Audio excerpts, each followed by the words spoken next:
ইমাম সাহেব, স্নেহভাজন বিদায়ী বক্তা মৌলানা সাহেব, সম্মানিত জ্ঞান পিপাসু দিনদার ইমানদার, নারী পুরুষ নির্বিশেষে বয়োজ্যেষ্ঠ মুরব্বী, সমবয়স্ক ভাই, স্নেহাশিস ছেলেরা, সকলের জন্য আন্তরিক দোয়া রেখে দিয়ে কিছু সময়ের জন্য কিছু কথা আলোচনা করতে আপনাদের খেদমতে উপস্থিত। যদিও জায়গাটি খুব কাছে, কিন্তু আমি আজকে 30টা বছর বাংলা এবং বাংলার বাইরে ওয়াজ করে ঘুরছি, আল্লাহ ঘোরাচ্ছেন। তো যে কথাটি আপনাদের ইমাম সাহেব ঘোষণা করলেন, এই জায়গাটা সত্যকারের আমার 30 বছরের প্রচার লাইফের আজ প্রথম। জানি না সেটা আমার সৌভাগ্য না আপনাদের, আল্লাহ কবুল করুন, বলুন আমিন। প্রচারে যাই শুনুন, আল্লাহ যদি দুটি কথা বলান সেটি আপনাদের সার্থক হবে ইনশাআল্লাহ। আপনাদের এখানকার ধর্মীয় লোকের সামনে আমি না, বা মুসলিম ভাইদের মায়েদের ধর্মীয় মানসিকতাও আমার জানার বাইরে। তো আমি এক নজর শুনেছি আজকের সভাটি নবী দিবস উদযাপন উপলক্ষে, সেটাকে মাথায় রেখেই কোরআন শরীফের একটি আয়াত, প্রিয় নবীর জবানে বর্ণিত একটি হাদিস পড়েছি। আল্লাহ কিছু বলার, বোঝানোর তৌফিক দিন, আরেকবার বলুন আমিন। শুরুতে একটি কথা বলবো। আমরা সাধারণত একটু সুর স্বরের আগ্রহী বেশি, আর আমার কাছে ওইটা নেই। আমি ও ব্যাপারে অক্ষম। আমি চাই এই ব্রেনগুলোর দাম আছে। যদি স্বল্প সময়ের ভিতরে কিছু জ্ঞানমূলক কথা আপনাদেরকে শেয়ার করতে পারি, সেই জ্ঞানের বার্তাগুলো একদিন আপনাদের জন্য জীবনের পরিবর্তনের কারণ হতে পারে, ঠিক কিনা বলেন? তাহলে দরকার কানের খুশি করার কাজ নয়, কানের খোরাক নয়, মনের খোরাক দরকার, ঠিক কিনা বলেন? কোন বক্তা যদি খুব মিষ্টি কণ্ঠে টেনে টুনে সুর স্বর দিয়ে দুটো কথা বলেন, সময় খায় বেশি, কথা পাওয়া যায় কম, তাতে কানটা খুব মজা পায়, খুব ভালো লেগেছে শুনতে। কিন্তু কি যে আমরা নিলাম আর তিনি যে কি দিলেন, এ মূল্যায়ন করার ব্রেন খুব কম। তো আমি প্রথমত আমার ক্ষমতার কথা প্রকাশ করেছি, আপনাদেরকে সুর স্বর শোনাতে পারবো না, চেষ্টা করব যে উদ্দেশ্যেই আজকের এই মাহফিল আপনারা আয়োজন করেছেন, একটি মিশ্র পরিবেশে আপনাদের বাস, এর ভিতর দিয়েও একটি সুন্দর মসজিদ, এবং আমি এসে শুনছিলাম আজকে 4 কাতারিক মুসল্লি হয়েছে, আলহামদুলিল্লাহ। তাতে তো বলতে পারা যায় ধর্মীয় ডেভেলপ হয়েছে, আল্লাহ কায়েম রাখুন, বলুন আমিন। তার ভিতর দিয়ে যদি আরো কিছু জ্ঞান আমরা সংগ্রহ করতে পারি, তাহলে আমাদের ইয়ং স্টাফ, যুব সমাজ যা ইন ফিউচারে তারাও হয়তো একদিন ধর্মমুখ হবে, এই আশায় আশান্বিত হয়েই আমাদের খেদমত, মেহনত এবং চেষ্টা চালিয়ে যেতে হবে, ঠিক কিনা বলেন? সম্মানিত ভাইরা, আজকে নবী দিবস উদযাপন উপলক্ষে মজলিস। তো স্বল্প কথায় আগে বুঝুন, নবীর জীবন একটি সাগর সমতুল্য জীবন। আচ্ছা ভাই, একদিকটায় দাঁড়িয়ে সাগরের কোনো কিনারা পাওয়া যায় মনে হয়? নিশ্চিত নয়। সাগরের স্টার্টিং এবং এন্ডিং, কোন দিক দিয়ে শুরু আর কোন দিক দিয়ে শেষ, তার কোনো কিনারা পাওয়া সম্ভব নয়। তো প্রিয় নবীর জীবন হলো এক কথায় সাগর সমতুল্য একটি জীবন। সুবহানাল্লাহ বলুন, একটু মন খুলে বলুন সুবহানাল্লাহ। বাস্তবিকই নবীর জীবনটা বিবৃতি আমার মতো কেন পৃথিবীর কোনো বক্তার দ্বারায় বলে শেষ করা সম্ভব নয়, কোনো লেখক লিখেও শেষ করতে পারিনি। কোনো গবেষক নবীর লাইফ হিস্ট্রিটাকে নিয়ে গবেষণা করে তার কোনো একটা দুটো পয়েন্টে হয়তো একটা প্রান্তে পৌঁছেছে, কিন্তু টোটাল নবীর জীবনটাকে নিয়ে কেউ গবেষণা করে কোনো প্রান্তে পৌঁছানোর ক্ষমতা কারো হয়নি। এমন একটা ব্যক্তিত্বই হলেন আমাদের ধর্ম জীবনের দিশারি। তিনি হলেন আব্দুল্লাহর বেটা, আমিনার কলিজার টুকরা, আমার আল্লাহ পাক শ্রেষ্ঠ সৃষ্টি, তারই নাম মুহাম্মদুর রাসূলুল্লাহ সাল্লাল্লাহু আলাইহি ওয়াসাল্লাম। তো আপনাদের যদি কিছু কথা শুনতেই হয়, আমি এই সবে শুরু করেছি, আপনাদেরকে একটা অনুরোধ করব, দেখুন মনোযোগের দরকার, অ্যাটেনশন দরকার। অন্যমনস্ক হবেন, চঞ্চল হবেন, অস্থির হবেন, আমার কথা বুঝবেন। ঘড়ির কাঁটা ঘুরছে, টাইম হলে আমি পালাবো। সুতরাং আপনারা খরচা করে সভা দিয়েছেন, এর মূল্য আপনারা দিলেই আপনাদের স্বার্থ উদ্ধার হবে, আপনাদের লাভ পূরণ হবে ইনশাআল্লাহ। মনে রাখুন ভাই, আমরা আমাদের যুব সমাজ তারাও পড়াশোনা করেছে, আর আমরা যারা গার্জিয়ান ছেলে মেয়েদের পড়াশোনা করাই, তো আমরা না বাচ্চাগুলোকে বলি যে মন কান্দে পড়, বলেন না বলেন না, কিন্তু অ্যাকচুয়াল যেটা ঘটনা, মনও পড়ে না, কানও পড়ে না, পড়ে তো জীব, ঠিক কিনা বলে? তো কোনো গার্জিয়ান তো বাচ্চাকে বলে না যে তুই জীব দে পড়, বলে কি বলে? মন কান দে পড়। এর রহস্য কি? জীব যেটা পড়ে সেটা একটা আওয়াজ, ওটা যদি কান ক্যাচ করে মুহূর্তের ভিতরে কান মনে পৌঁছে দেয়, সুবহানাল্লাহ বলে। তবে ওই পড়াটা তার কাছে থাকবে। আর যদি জীব পড়ে কান না শোনে, মন যদি ক্যাচ না করে, ও পড়ার নাম পড়া নয়, ওটা এক পর্যায়ে গল্প। যদি একটা বাচ্চাকে যদি মন কান্দে পড়তে হয়, কিছু মনে নেন না, আমি এই সভাগুলোকে মনে করি এটা একটা ক্লাস। এটা কি? এটা একটা ক্লাস। আমি বয়সে কারোর কাঁচাও হতে পারি, এর এই মুহূর্তে আমি একজন as a teacher, you are student, আমি একটা শিক্ষক, আপনার আমার ছাত্র। সুতরাং ছাত্রের যদি মনোযোগ থাকে টিচারের কথার প্রতি, তবে তো সে একটা তথ্য পেতে পারে, তবে তো জ্ঞান লাভ করতে পারে। কিন্তু টিচারের কথার প্রতি ছাত্রের যদি মনোযোগ না থাকে, ছাত্রের শিক্ষা দেওয়াটাই বেকার। সুতরাং যে সমস্ত জওয়ান বাবাজি, স্নেহাশিস যুবক এবং সমবয়স্ক ভাই অথবা মুরব্বী যারাই বসেছেন, পর্দার মায়েরাও আছেন, আলহামদুলিল্লাহ। কোন মায়েদেরকে দেখছি যারা যথেষ্ট নীরব, স্তব্ধ। আল্লাহ আমাদের শোনা বোঝার তৌফিক দেন, বলুন আমি। ফিরে আসুন আলোচনায়, অন্যমনস্ক হন না, তাতে আপনার লস। আমি আপনাকে বলেছি যে রাসূলুল্লাহর জীবন একটি সাগর সমতুল্য জীবন, তাই বললাম না? ফলে সেই জীবনের টোটালটা কি জানা বোঝা করব, আলোচনা করব, না আমার পক্ষে সম্ভব, না আপনাদের শোনার পক্ষে সম্ভব। তবে তার লাইফের কোন একটা সাইড, কোন মৌলিক দিক আমরা যদি আলোচনা করি, তাহলে নাম্বার 1 একটা লাভ হবে, সেটা হলো নবীকে চেনা যাবে।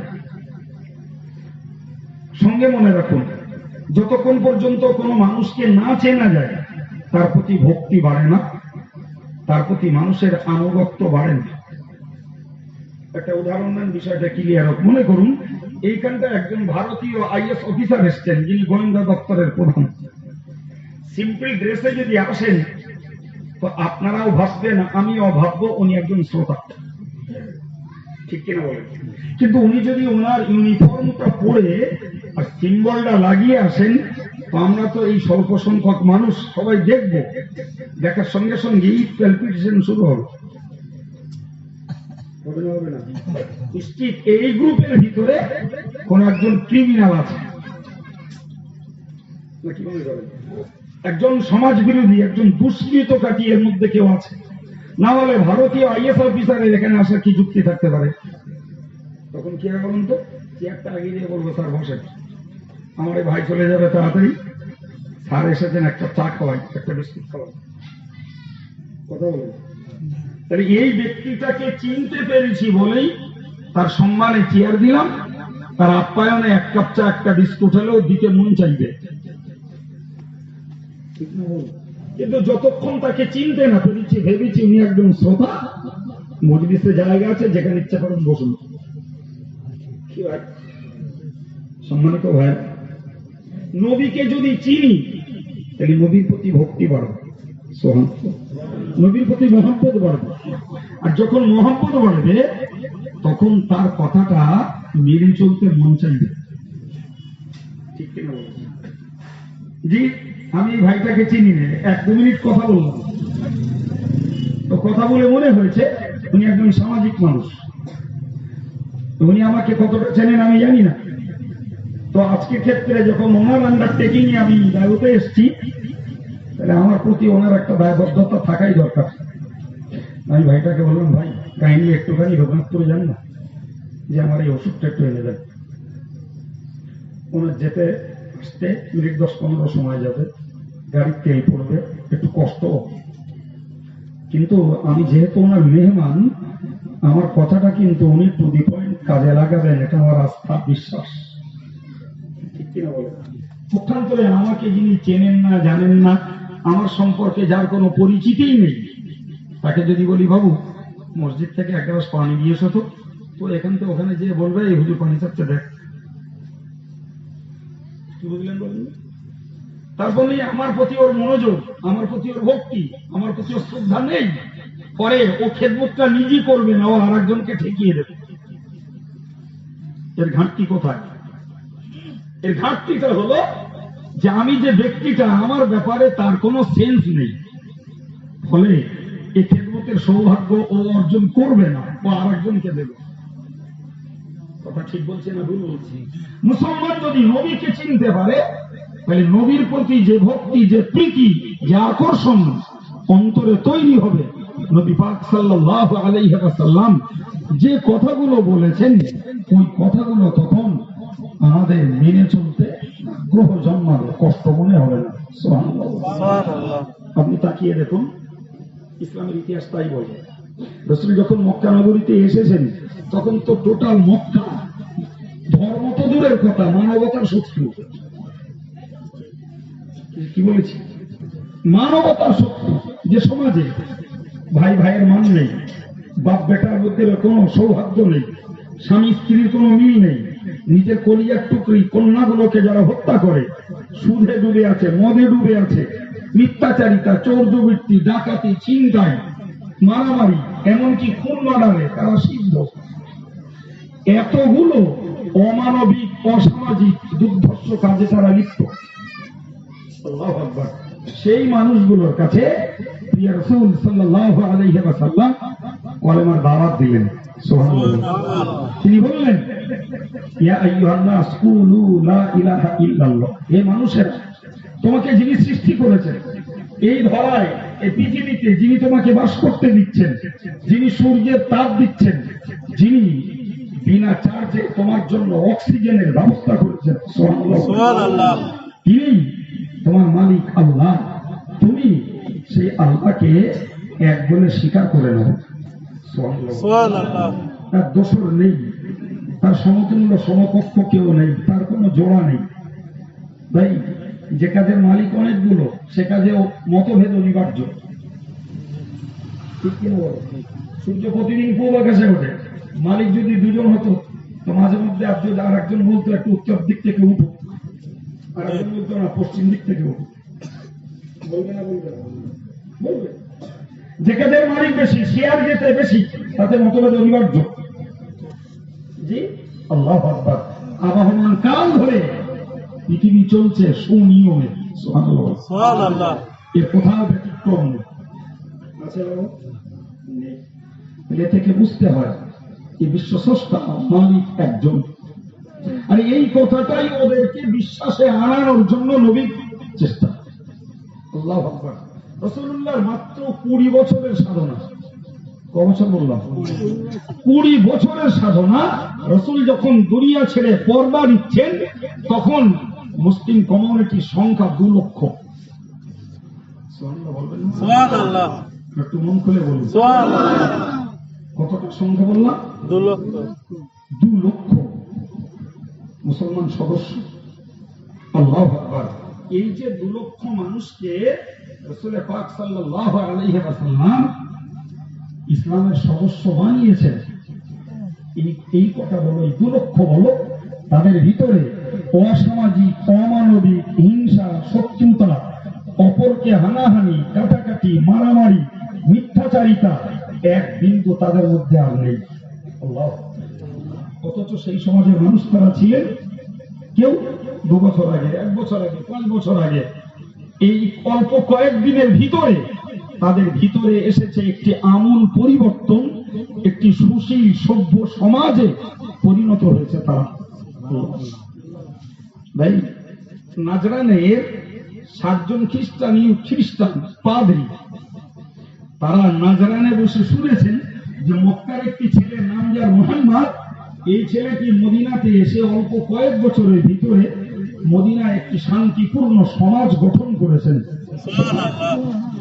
তো নাজরানের খ্রিস্টানরা সেটাকে ওয়াচ করার জন্য, পর্যবেক্ষণ করার জন্য নাজরান থেকে চলে এসেছেন 60 জন খ্রিস্টান পাদ্রী।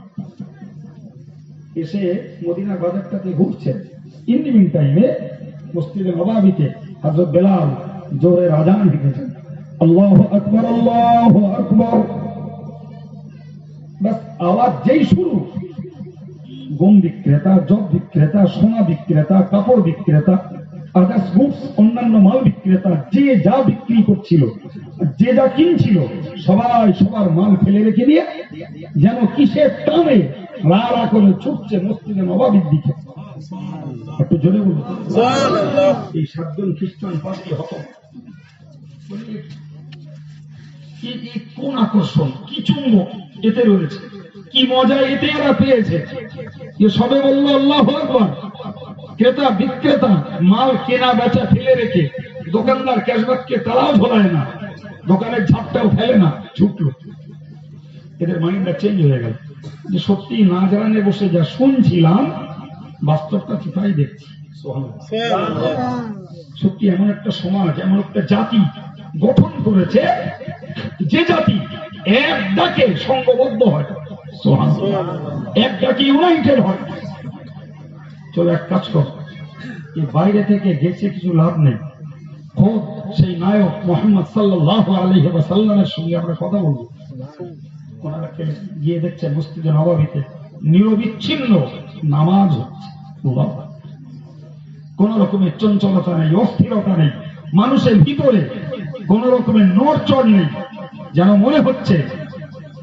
মনে হচ্ছে যে গাছ দাঁড়িয়ে আছে, এত নিস্তব্ধ নির্বিচ্ছিন্ন নামাজ পড়ছেন। তার নামাজ কমপ্লিট হলো, একজনকে ডেকে বললেন, আমরা তোমাদের নবীর সঙ্গে একটু কথা বলতেছি। প্রিয় রাসূল সাল্লাল্লাহু আলাইহি সাল্লামকে যে রিপোর্টটা দেয়া হলো, ইয়া রাসূলুল্লাহ, নাজরানের 60 জন খ্রিস্টান পাদ্রী এসেছে, আপনার সঙ্গে একটু সিটিং করবে, কিছু আলোচনা করবে। প্রিয় নবী টেনশনে পড়লেন। তিনি মুসলিম সম্প্রদায়ের নন, তিনি মদিনা সনদের ভিত্তিতে মদিনার রাষ্ট্রপতি। সুবহানাল্লাহ। তখনও মদিনা ইহুদি আছে, খ্রিস্টান আছে, অগ্নি উপাসক রয়েছে, তার মাঝে মুসলমান তৈরি হয়েছে। সুবহানাল্লাহ। এই সবার রাষ্ট্রনেতা হযরত মুহাম্মদ। তুমি তোমার ধর্ম করো, তোমার ধর্মে আমার কোনো আঘাত নেই। তোমার মন চাইলে তুমি কনভার্ট হতে পারো, মন না চাইলে তুমি তোমার ধর্মে দাঁড়িয়ে থাকতে পারো। তবে একটি শান্তিপূর্ণ সমাজ গঠনের জন্য আমরা সবাই একমত। বহিঃশত্রুকে আক্রমণ করব, দেশের অত্যাচার বন্ধ করব, মারামারি হানাহানিকে প্রতিরোধ করব। তুমি তোমার ধর্ম পালন করো, কিন্তু মানবিকতার যেটা দাবি ওই ব্যাপারে কারো দ্বিমত পোষণ করলে হবে না। কথা বলেন ঠিক কি? তুমি তোমার ধর্ম পালন করো, সেখানে কোনো হস্তক্ষেপ নেই। জি, আল্লাহু আকবার। সেই ইহুদিরা, খ্রিস্টানেরা, অগ্নি উপাসকেরা সবাই মিলে আমার রাসূলুল্লাহকেই বানালো মদিনার রাষ্ট্রপ্রধান। জি ভাইরামান, কিন্তু মজার ব্যাপার এটা, রসুলের নেই কোনো রাজমহল, নেই কোনো তাজমহল, নেই কোনো গভর্নিং প্লেস, নেই কোনো পার্লামেন্ট, যা কিছু সব মসজিদ। জি, লোকে বলে শোনেন না, মোল্লার মসজিদ পর্যন্ত। কপাল পোড়ারা যদি বুঝতো যে মসজিদ সারা পৃথিবীর শ্রেষ্ঠ স্থান, তো মোল্লারা দৌড়ে যায় শ্রেষ্ঠ স্থানে, দেশের অন্য কপাল পোড়ারা দৌড়ে যায় মার্কেটে আর বাজারে। আর নবী বলেছেন বাজার পৃথিবীর সব থেকে নিকৃষ্ট স্থান। তাহলে মোল্লারা দৌড়ে কোথায় যায়? জোরে বলে সব থেকে ভালো জায়গায় যায়, আর অন্যেরা দৌড়ে নোংরা জায়গায় যায়। এ বুঝতে পারবেন নেই। যদি থাকতো তাহলে এটা বলে মোল্লাদেরকে অপমান করার চেষ্টা করতো না যে মোল্লাদের মসজিদ। জি, আল্লাহু আকবার। নামাজ কমপ্লিট। রাসূলুল্লাহকে যখন রিপোর্টটা দেয়া হলো, রাসূল টেনশনে পড়লেন, কোথায় বসাবো এদের। নাম্বার 1, ইসলাম পরধর্মে বিদ্বেষী নয়। সারা পৃথিবীতে যদি পরধর্মের প্রতি ভ্রাতৃত্ব, পরধর্মের প্রতি সহিষ্ণুতা, পরধর্মকে তাদের ধর্মে রেখে বরণ করার রেকর্ড পৃথিবীর মাটিতে কেউ দেখায়, সেটা দেখিয়েছে ইসলাম। এমনকি কোরআন স্পষ্ট বলেছে, লা তাসুবুল্লাযীনা ইয়াদউনা মিন দুনিল্লাহ। আল্লাহ পাক বললেন, হে আমার বান্দা-বান্দী, তোমরা খবরদার কখনো অন্যের মানিত উপাস্যকে গালিমন্দ করো না। যার কোন চাইছে, যাকে ইচ্ছা মানুষ, তোমরা গাল দিও না। সে ঠিক মানছে না ভুল মানছে, বিচারের দায়িত্ব তোমাদের না, বিচারের দায়িত্ব আমার। আমি সময় হলে বিচার করব। যদি তুমি অবুঝ হয়ে, অধৈর্য হয়ে তোমার ধর্মের প্রীতিতে অন্য ধর্মকে যদি তুমি ঘৃণা করো, তবে মনে রাখো, হীনতার কারণে তারা তোমার আল্লাহকে গালি দেবে। কথা বলে আল্লাহর কথার যুক্তি আছে না? বলেন বলেন। আপনি পরের আব্বাকে গালি দেবেন, সে তো ঘুরিয়ে আপনার আব্বাকে গালি দেবে। রাসূলুল্লাহ বলেছেন, লাআনাল্লাহু, ওই ব্যক্তির উপরে আল্লাহ নাম, মান সাব্বা ওয়ালিদাইহি, যে তার বাপ মারে গালি দেয়। তো প্রিয় নবীর একজন সাহাবা বললেন, ইয়া রাসূলুল্লাহ, কাইফা ইয়াসতিমু রাজুল আবা? বললেন, হুজুর, কি করে একটা ছেলে তার বাপ মারে গালি দিতে পারে? একটা মেয়ে তার মাকে গালি দেবে, একটা ছেলে তার মাকে গালি দেবে, এটা কিভাবে সম্ভব? প্রিয় নবী বললেন, ইয়াসতিমু রাজুল আবা গায়রিহি ফায়াসতিমু আবাহু। একজন ব্যক্তি পরের বাপকে গালি দেবে, সে তখন এর বাপকে গালি দেবে। তো নিজের বাপকে গালি শোনানোর জন্য নিজের ছেলে দায়ী।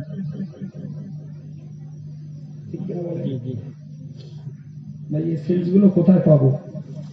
এ তো রাজনীতির মঞ্চে নয়, এ তো বিচিত্রা যাত্রা অনুষ্ঠানে নয়। এসেন্স নিতে গেলে তো ঠান্ডা মস্তিষ্কে এই জাতীয় কথাগুলো শোনা লাগবে, নাকি বলে? জি। তো রাসূল পাক সাল্লাল্লাহু আলাইহি ওয়াসাল্লাম টেনশনে পড়লেন যে এরা প্রথমত ভিন ধর্মী, তাই না? খ্রিস্টান মানে কি? ভিন ধর্মী। এদের কোথায় বসার জায়গা দেব? আবার দ্বিতীয়ত, এরা শুধু অন্য ধর্মাবলম্বী নয়, এরা সে ধর্ম যাজক, পাদ্রী, এদের সম্মান আরো একটু বেশি। নাম্বার 3, ও যাই হোক, ও মানুষ, ও আমার মেহমান। সুবহানাল্লাহ। ভাই, ইসলামকে আমরা চিনিনি, বিশ্বাস করুন, রাগ করেন না। মসজিদ করেছি, নামাজ পড়ি, আলহামদুলিল্লাহ। যারা পড়েন না, আল্লাহ তাদের পড়ার মন দেন, বলুন আমিন। কিন্তু ইসলামকে চিনতে আমাদের বহুত অবাক কাণ্ড। একদিন রাসূলুল্লাহ মসজিদে নববীতে বসে আছেন বেশ কিছু সাহাবায়ে কেরামদের নিয়ে। হঠাৎ একটা লাশ যাচ্ছে। রাসূলুল্লাহ লাশটাকে দেখে উঠে দাঁড়ালেন। একজন সাহাবী বললেন, ইন্নাহু ইয়াহুদ।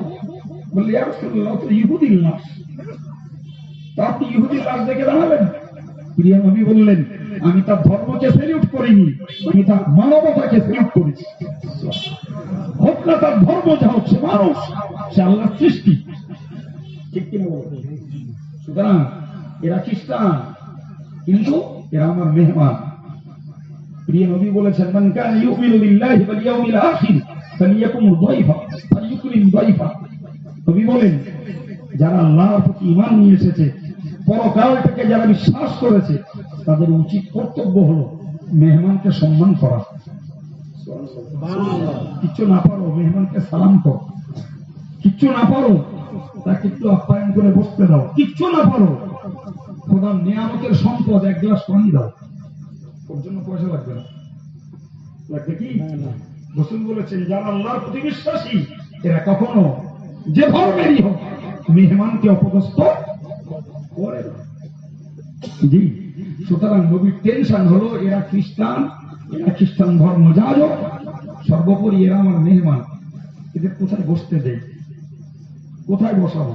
একজন সাহাবী বললেন ইয়া রাসূলুল্লাহ সূর্য গড়ে গেছে, পাহাড়ের অপর দিকটা ছায়া হয়ে গেছে, তো চলুন এদের নিয়ে পাহাড়ের ছায়ায় বসে। তিনি নবী বললেন এরা পাহাড়ের ছায়ায় বসার মতো ব্যক্তি নয়, তার থেকে সম্মানিত ব্যক্তি। আরেকজন সাহাবী বললেন ইয়া রাসূলুল্লাহ আমার খেজুর বাগানের খেজুর পাড়া হয়ে গেছে, বাগান এখন সাফ সাফাই, বাগানে আছে ছায়া, উপরন্ত একটা স্নিগ্ধ হাওয়া আছে, চলুন ওখানে যেয়ে বসে। নবী বললেন নয়, ওখানে বসলেও এদের উপযুক্ত সম্মান দেওয়া হবে না, এক কাজ করো মসজিদে নববীতে ওদের আসতে হবে, ওরা এসে মসজিদেই বসুক। সুবহানাল্লাহ। কথা বলা যাচ্ছে কিছু? ইসলাম কেমন ধর্ম একটু বোঝা, যে রাসূলুল্লাহ খ্রিস্টানদেরকে ডেকে মসজিদে জায়গা দিলেন বসার জন্য। এর ভিতরে একটা কথা আমাদের মনে রাখতে হবে, ওই যুগের খ্রিস্টান যারা তারা আসমানি কিতাব ইনজিলের অনুসারী ছিলেন। সুবহানাল্লাহ। আজকের যুগের খ্রিস্টান, ইহুদি, আদার্স রিলিজিয়াস যারা, এরা আসমানি কোন আল্লাহর কিতাবের অনুসারী নয়। কথা বলো, কেউ কি আছে? একমাত্র যারা কোরআনের ফলোয়ার এরা ব্যতীত আর কেউ আল্লাহর আসমানি কিতাবের অনুসরণ করে। এখনকার বিধান আলাদা, তখনকার বিধান আলাদা। সম্মানিত ভাইরা আমার মনে রাখুন, ওই খ্রিস্টান 7 জন পাদ্রীকে রাসূলুল্লাহ মসজিদে নববীতে জায়গা দিলেন। দীর্ঘ সময় তাদের সঙ্গে রাসূল আমার সিটিং করলেন। দীর্ঘ আলোচনার পর নবী তাদের কাছে বললেন শোনো তোমাদের একটি কথা বলি, সেটি হলো এটাই, কিছু কিছু কিছু কারণে তোমাদের সঙ্গে আমার মতভেদ রয়েছে, কিন্তু একটি জায়গায় একমত, সেটি হলো তোমরা বলো ইবাদত উপাসনা আরাধনা করার উপযুক্ত একমাত্র আল্লাহ, আমিও তাই বলি। সুবহানাল্লাহ বলে ওকে চলে এসো, আমরা উভয় সম্প্রদায় আল্লাহকে এক বলে স্বীকার করে নেই। সুবহানাল্লাহ। 7 জন খ্রিস্টান পাদ্রী বললেন যে আপনার প্রস্তাব নিশ্চয়ই শুভ প্রস্তাব, কিন্তু আমরা একলা নই, আমাদের অনেক সাঙ্গপাঙ্গ রয়েছে, আমাদেরকে একটু অবকাশ দেওয়া হোক, আমরা তাদের সঙ্গে একটু আলোচনা করে নিয়ে আপনাকে জানাবো। আলহামদুলিল্লাহ পরবর্তীকালে খ্রিস্টান পাদ্রী তাদের অনুসারী যারা সব গড়পড়তা ইসলাম কবুল করে নিলেন। আমি আপনাকে বোঝাতে বোঝাতে এই জায়গা পর্যন্ত আমি আপনাকে বোঝাতে চাইছি বিশ্বনবী মুহাম্মদুর রাসূলুল্লাহ সাল্লাল্লাহু আলাইহি ওয়াসাল্লাম তাদের কাছে এমন একটা বার্তা দিলেন যে বার্তাতে সত্যকারের মানুষ হল। ভাই রাগ করেন না, একদম বাস্তব সত্যটা স্বীকার করুন, মেনে নেন। এই মায়ের গর্ভ থেকে যেগুলো বার হয় সবগুলো মানুষ না। বলো রাগ করলেন আমার কথা? যে আমরা বাস্তবটা কি দেখি, মায়ের গর্ভ থেকে ছাগলের বাচ্চা বেরোয়নি, মায়ের গর্ভ থেকে কুকুরের বাচ্চা বার হয়নি, মায়ের গর্ভ থেকে মানসিক বাচ্চাই বার হয়েছে, কিন্তু অঙ্গে মানুষ, চেহারায় মানুষ, কিন্তু আসলে গুণের মানুষ হয়নি। গুণের মানুষটা হওয়াতে আলাদা করে বানাতে হয়। একটা গার্জিয়ান তার ছেলেটাকে ভর্তি করে স্কুলে কিংবা মাদ্রাসায়, আর মাস্টার মশাইকে বলে আসে, কে হুজুরকে বলে আসে, হুজুর স্যার দেখবেন ছেলেটা তাদের মানুষ। ঠিক বললো না ভুল বললো? বাবা ওটা কি আছে এখন? ওটা এখন কুকুরের বাচ্চা না, ওটা ছাগলের বাচ্চা না বাজারের বাচ্চা? কথা বলে ও তো মানুষের বাচ্চা। কিন্তু বলে এলাম কি, দেখবেন স্যার ছেলেটা মানুষ হয়। এ কথার মর্ম কি? ভুল কথা ওরা? মোটেই নয়, 100% ঠিক কথা। ও রূপে মানুষ, অঙ্গে মানুষ, কিন্তু আপনার কাছে দিয়ে গেলাম শিক্ষার বিকাশ ঘটিয়ে ও মানুষের গুণের মানুষ তৈরি হবে। বিশ্বনবী মুহাম্মদুর রাসূলুল্লাহ সাল্লাল্লাহু আলাইহি ওয়াসাল্লামকে মানুষের জন্যই নবী বানিয়ে আল্লাহ পাঠালেন ওই ওই রূপের আর অঙ্গের মানুষগুলোকে গুণের মানুষে পরিণত করলেন। সুবহানাল্লাহ। এটাই ছিল বিশ্বনবীর কাজ, এটাই ছিল ইসলামের স্বপ্ন। বিশ্বাস করুন ভাই, মানুষ যদি মানুষ হয়, মানুষ যদি মানুষ হয়, ফেরেশতাকে চাপিয়ে যায়। সুবহানাল্লাহ বলবেন না? সুবহানাল্লাহ।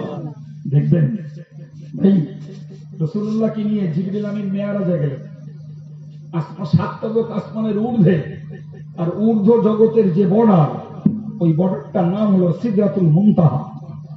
জিবরাইল ওই পর্যন্ত গেলেন, গিয়ে বললেন, আগার একসার মুই এবার তার পারাম ফুরুগে তাজাল্লি বাসুজাদ পারাম। হে প্রিয় রাসূল, আমি এই বর্ডারের এক চুলের আগা পরিমাণ যদি আগিয়ে যাই, আল্লাহর নূরের তাজাল্লিতে ঝলে বশীভূত হব, আল্লাহর নূরের তাজাল্লিতে জ্বলে যাব। এ বর্ডার চাওয়ার অতিক্রম করার ক্ষমতা আমার নেই। রাসূল যেন হতাশ, বললেন, আপনি যাবেন না, আমি কেমনে যাব? প্রিয় নবী বললেন, এই জিবরিল বললেন, আল্লাহ আমাকে দায়িত্ব দিয়েছেন আপনাকে এই পর্যন্ত এনে দেওয়ার, এরপরের খেল আপনার আর আল্লাহ। সুবহানাল্লাহ, সুবহানাল্লাহ। কেমনে যাবেন আর আল্লাহ কেমনে নিয়ে যাবে, ব্যাপারটা আর আমার নয়। কথা বলুন, ফেরেশতা নূরের তৈরি, নূরের তৈরি ফেরেশতা আল্লাহ নূরের তাজাল্লিতে জ্বলে যাওয়ার ভয় পাচ্ছে, আর সেখানে একজন মানুষ তিনি চলে যাচ্ছেন সাত তবক আসমানের ঊর্ধ্ব জগৎ ভ্রমণ করে, জান্নাত দেখে জাহান্নাম দেখে অক্ষত অবিকৃত আবার পৃথিবীতে ফিরে আসছেন। চিল্লিয়ে বলুন সুবহানাল্লাহ। বলুন, ফেরেশতার তুলনায় মানুষ যদি মানুষের মতো হয়, তাহলে তার শ্রেষ্ঠত্ব, মর্যাদা, মজবুতি আছে না নাই? আছে। জি, আমাদেরকে মানুষ হওয়ার চেষ্টা করার জন্যই ওয়াজ নসিহত হয়। এটা ব্যবসা নয়, এটা কমার্শিয়াল নয়, এটা শুধু আয় করার জন্য নয়। জি, যারা টাইম পাস করা কথা বলে আয় করার ধান্দা মনে করে, ও ব্যক্তি আলাদা, কিন্তু মূলত এটা মানুষ তৈরির কিছু রসদ নারী পুরুষের মাঝে ছড়িয়ে দেওয়াই হলো এ ওয়াজের মজলিসের মূল কাজ। সম্মানিত ভাই আমার, মনে রাখুন, হযরত নবী মুসাকে আল্লাহ তুর পাহাড়ে ডাকালেন। জি, তুর পাহাড়ে ডাকালেন। নবী মুসা আলাইহিস সালাম আল্লাহর কাছে আবদার করলেন, বললেন, আল্লাহ আমি আপনাকে দেখব, আমি আপনাকে দেখব। আমার আল্লাহ বললেন, লান তারানি, কখনো আমাকে দেখতে পাবে না, পৃথিবীর জমিনে আমাকে দেখা যায় না। যে সমস্ত নবীরা, পীর ওলিরা, ইমাম মুজতাহিদরা নবীকে দেখেছেন, হে যুবকেরা মনে রাখো বাবা, সবগুলো স্বপ্ন, চাক্ষুষ দর্শন নয়। আল্লাহকে দেখবেন একমাত্র জান্নাতীরা। সুবহানাল্লাহ বলেন, আর একটু মন খুলে বলেন, আল্লাহ যাদের নসিবে জান্নাত দেবেন, জান্নাতের বিপুল পরিমাণ আয়েশ আরাম, খাদ্য খরচ সব কিছু উপভোগ করবে। কিন্তু জান্নাতীরা যখন আল্লাহর দর্শন লাভ করবে, তারা যেন মনে করবে জান্নাতের তুলনায় আল্লাহর দর্শনটাই তাদের কাছে সব থেকে বেশি তৃপ্তিদায়ক। সুবহানাল্লাহ। পৃথিবীতে নয়, 60 বছরের পৃথিবীতে কষ্ট করে মেহনত করে আল্লাহ জান্নাত দখলের যোগ্য হয়ে মরতে হবে, তবে আল্লাহকে দেখা যাবে। কিন্তু নবী মুসা আবদার করে বসলেন, আল্লাহ আপনাকে দেখবো। আল্লাহ বলেন, কখনো আমাকে দুনিয়ায় দেখতে পাবে না। যখন খুব নাছোড়, বললেন, এক কাজ করো, ওয়ালা কিলিন্দুরিল জাবাল, ওই পাহাড়ের দিকে দেখো, ফাইস্তাকাররা মাকানা ফাসাউফা তারান, যদি পাহাড় ঠিকঠাক থাকে তাহলে তুমি আমায় দেখতে পাবে। জি, আল্লাহ পাক তার নূরের তাজাল্লি খুব সামান্য পরিমাণ দুনিয়াতে ছাড়লেন। ওই তাজাল্লির তেজস্ক্রিয়ায় পাওয়ারে পাহাড় জ্বলে ছাই হয়ে গেল। অথচ আল্লাহ নবী মুসা তিনি খুব বেশি বেশি বেহুশ হলেন, চেতনা হারালেন, অজ্ঞান হয়ে গেলেন, আবার সুস্থ হয়ে উঠলেন। সুবহানাল্লাহ। পাহাড়, পাথরের পাহাড় খোদার নূরের তাজাল্লিতে জ্বলে যায়, কিন্তু মানুষটা জ্বলেনি, অজ্ঞান হয়েছে। তাহলে বলতে পারা যায় পাথরের পাহাড়ের তুলনায় মানুষ যদি মানুষ হয়, তার ভিতরে পাওয়ার আরো বেশি আছে। সম্মানিত ভাইরা আমার, চলুন ফিরে আমি আপনাকে বোঝাচ্ছি। বিশ্ব নবী পৃথিবীতে এসেছেন মানুষের রূপের আর মানুষের অঙ্গের মানুষগুলো গুণের মানুষ তৈরি করার জন্য। আমি আপনাকে ওটাই বুঝিয়েছি বাবু, মানুষ যদি মানুষ হয় ফেরেশতার মর্যাদা ছাড়িয়ে যায়, কিন্তু মানুষ যদি মানুষ না হয় রাগ করেন না, পশুরাও এদের কাছে হেরে যায়।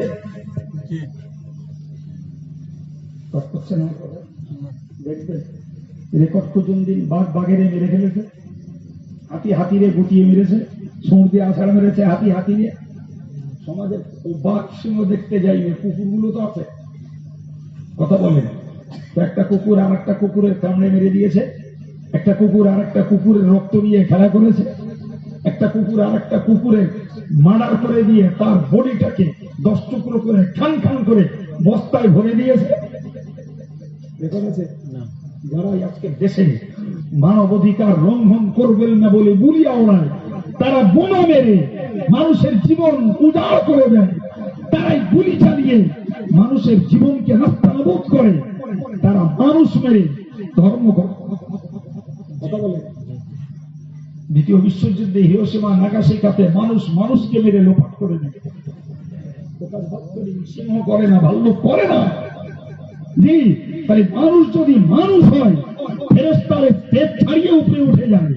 মানুষ যদি মানুষ না হয়, কুত্তা সিংহ ভাল্লুক বাঘ এরাও হেরে যায় মানুষের আচরণে, মানুষের দুর্নীতি অত্যাচারের কাছে। মানুষ মানুষকে মার্ডার করে, রক্ত নিয়ে খেলা করে, মানুষ মানুষকে মেরে টুকরো টুকরো করে বস্তাবন্দি করে পানিতে ডুবিয়ে দেয়। ও কাজ পশু পারে না। কথা বলেন, হ্যাঁ, এই মানুষ ছিল মক্কায়, আর সেই মানুষগুলোকে বানিয়েছেন মাটির মানুষ। বিনয়, নম্রতা, সভ্যতা, জি, তাদের গোটা আপাদ মস্তক ঘিরে উঠল ওই নবীর সংগ্রামে, মিশনের প্রচেষ্টা। তার নাম ইসলাম। শুকরিয়া আল্লাহ, আমরা সৌভাগ্যবশত পৈতৃক সূত্রে হলেও সেই ইসলাম ধর্ম অবলম্বী মুসলমান আমরা। কথা বলেন, এটা কি সৌভাগ্য নয়? একটু মন খুলে বলুন আলহামদুলিল্লাহ। জি প্রিয় ভাইরা, রাসূল পাক বলেছেন কি কথা নবী সাহাবী, হুজুর বলেছেন লান তামাস্সান্না মান রাআনি ওয়া আমানা বি।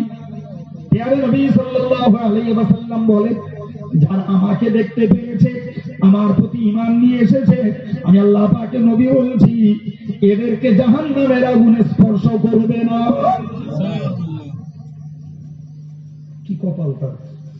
আমরা ধর্মের ঘরে জন্ম নিয়েছি, আব্বা মুসলমান, দাদা মুসলমান, মা মুসলমান, দাদিমা মুসলমান। আমি যেন ফারাজি সূত্রে পেয়েছি ইসলাম, আমি মুসলমান। কিন্তু নবী সাহাবীদের ইসলামকে সংগ্রহ করতে হয়েছিল আব্বা মার বিনিময়ে, বেটা বেটির বিনিময়ে, সহায় সম্পদের বিনিময়ে তারা ইসলামটাকে সংগ্রহ করেছিলেন। ফলে পৃথিবীর কোন অত্যাচার, অবিচার, অনাচার, কোন নিষ্পেষণ তাদেরকে ইসলাম থেকে বিচ্যুত করতে। কিন্তু আমরা এমন মুসলমান, আমরা যেন ইসলাম কুড়িয়ে পেয়েছি। কুড়িয়ে পাওয়া বিষয়ের প্রতি দরদ থাকে না, মায়া থাকে না। ফলে এক কাপ চা দিলেই মিথ্যা কথা বলে, কথা বলেন আছে না? হ্যাঁ, কেউ কাউকে একটু উস্কানি দেয়, তাকে আরেকজনের উপরে ঝাঁপিয়ে পড়ে, আছে না? হ্যাঁ, এর একমাত্র কারণ হলো আমরা পেয়েছি কুড়িয়ে পাওয়া ইসলাম। সাহাবীরা ইসলামটাকে জীবনের বিনিময়ে, সম্পদের বিনিময়ে, বিবি বাচ্চার বিনিময়ে সংগ্রহ করেছিলেন। ফলে এই দুটি শ্রেণীর মুসলমানের গুণাগুণের আকাশ পাতালের ডিফারেন্স হয়েছে, আকাশ পাতালের ডিফারেন্স। সম্মানিত ভাইরা আমার, প্যারা নবী সাল্লাল্লাহু আলাইহি ওয়াসাল্লাম মক্কা ভূমিতে এসে তাদের অবস্থাটা একদিন না, দুদিন না, 3 দিন না, পাকা 40টা বছর ধরে তিনি দেখেছেন, তরিয়ে তাড়িয়ে দেখেছেন। আর ওরাও দেখেছে এই মানুষটাকে। ছাত্র যদি টিচারের মেজাজ মতি বুঝে, তাহলে তার শিক্ষাটা ভালো হয়। টিচার যদি ছাত্রের মেজাজ মতি বুঝে, তাহলে টিচারকেও তাদের কিছু শিক্ষা দিতে সুবিধা হয়। রাসূলুল্লাহকে আল্লাহ দেখালেন 40 বছর ধরে এই জাতিটাকে দেখো, এদের আচার আচরণ, এদের ব্যবহার, এদের দুর্ধর্ষতা, এদের বর্বরতা, এদের সব অসভ্যতা, এদের মূর্খতা 40 বছর ধরে নবী দেখলেন। সুবহানাল্লাহ। কদিন বললাম? আশ্চর্য ব্যাপার। আর 40 বছর ধরে ওই লোকগুলো দেখলো, এই কোরাইশের এক ইউনিক তুলনাহীন একটি ছেলে, আল্লাহু আকবার, যে জীবনে মিথ্যা বলে না, উচ্চার ওঠায় না, কারোর বিরুদ্ধে গাল ঝাড়াঝাড়ি করে না, কারোর বিরুদ্ধে সমালোচনা করে না। এই ছেলেটার মুখে হাসি মুখ, সবসময় মিষ্টি কথা, এই ছেলেটার ব্যবহার বলো, এর আচরণ নম্র। সর্বোপরি আমাদের সমাজে যে সমস্ত পৈশাচিক কাজ চলছে, আল্লাহু আকবার, 40 বছরের ভিতরে গোটা আরব সাম্রাজ্যের একটি দুর্নীতির কাজ মুহাম্মদকে স্পর্শ করতে পারিনি। সুবহানাল্লাহ। এটা তাদের কাছে ছিল একটা আশ্চর্য ব্যাপার। যেখানে পানির বদলে মদ খায়, যেখানে চক্রবৃদ্ধি হারে সুদ খায়, যেখানে মানুষ মানুষ মারে, যেখানে কন্যাকে হত্যা করে, যেখানে বৃদ্ধ বৃদ্ধা বাপ মা গুলোর প্রতি তারা অভক্তি আর অশ্রদ্ধায় ঘর থেকে নামিয়ে দেয়। ওরা বুড়ো, সংসারের এখন হুড়ো জঞ্জাল, ও কটারে আর সেবা দেওয়ার দরকার নেই। নাউজুবিল্লাহ বলে। ইসলাম শিখিয়েছে কন্যাকে বাঁচার অধিকার, ইসলাম শিখিয়েছে নারী জাতির মর্যাদা, ইসলাম শিখিয়েছে বৃদ্ধ বৃদ্ধা বাপ ও মায়ের গুরুত্ব আর মর্যাদা, ইসলাম শিখিয়েছে মানবতা বোধ, ইসলাম শিখিয়েছে দয়া, ইসলাম শিখিয়েছে ভ্রাতৃত্ব, ইসলাম শিখিয়েছে পরধর্মের সহিষ্ণুতা, ইসলাম শিখিয়েছে মানুষের প্রতি দায়বদ্ধতা। সুবহানাল্লাহ। আশ্চর্য ব্যাপার, অবাক কাণ্ড যে এই 40টা বছরে এই ছেলেটি আমাদের মাঝে কাটালো, কিন্তু 1 পয়সা সুদ খেল না, কারো গায়ে হাত তুললো না, কোন মদের গ্লাসে স্পর্শ করলো না, কোনদিন তার একটা মিথ্যা তার কাছে খুঁজে পেলেন না। আশ্চর্য। আবুল আহবের মতন জানের দুশ্মনটাই বললো, মা জাররাবনাকা কিযবান, হে মুহাম্মদ, তোমার দ্বারাই মিথ্যা প্রকাশ পায় এমন কোন অভিজ্ঞতা আজও আমাদের হয়নি। সুবহানাল্লাহ। কি সহজ, এত বড় দুশ্মনের সার্টিফাইড যে তোমার দ্বারাই কোন মিথ্যা প্রকাশ পেয়েছে এমন রেকর্ড আমাদের কাছে নেই। সুবহানাল্লাহ। এই যে 40 বছর নবী ওদের দেখলেন, আর ওরা 40 বছর ধরে নবীকে দেখলো। এই ছেলেটা যে কালে নবী হবে, এই ছেলেটা যে কালে জাতির লিডার হবে, এটা তো তারা আদৌ জানে না। কথা বলেন। যেই আল্লাহ পাক তাকে 40 বছর 6 মাস 16 দিন নবীর বয়স, কি বললাম, 40 বছর 6 মাস 16 দিন, মানে 41 ইয়ার্স রানিং, 41 বছর তখন চলমান। আল্লাহ পাক হেরা পাহাড়ের গুহায় প্রিয় রাসূলের কাছে কোরআনের বার্তা পাঠালেন, ইকরা, পড়। কি বলতে বললেন? পড়। প্রিয় নবী বললেন, মা আনা বিকারি, আমি তো পাঠক নই, পড়া আমার কাজ নয়, আমি তাওরাত পড়িনি, ইনজিল পড়িনি, পৃথিবীর কাউকে আমি গুরু বলে মেনে নেইনি, পড়া কাকে বলে জানি না, কাকে আলিফ পেতে বলে আমি কিছু বুঝি না। কথা বলে আমাদের দেশটায় না ভাই, লেখাপড়া না শেখাটা দোষ। ঠিক করে বলে, জোরে বলে, মূর্খতা একটা বড় দোষ। কি কথায় বলে, মূর্খ মানে জমের সমান। কি গো, মূর্খতা একটা দোষ। ছেলেরা মাথায় রাখ বাবা, আমাদের জন্য লেখাপড়া না শেখাটা দোষ, আর আমার নবীর জন্য লেখাপড়া শেখাটা ছিল দোষ।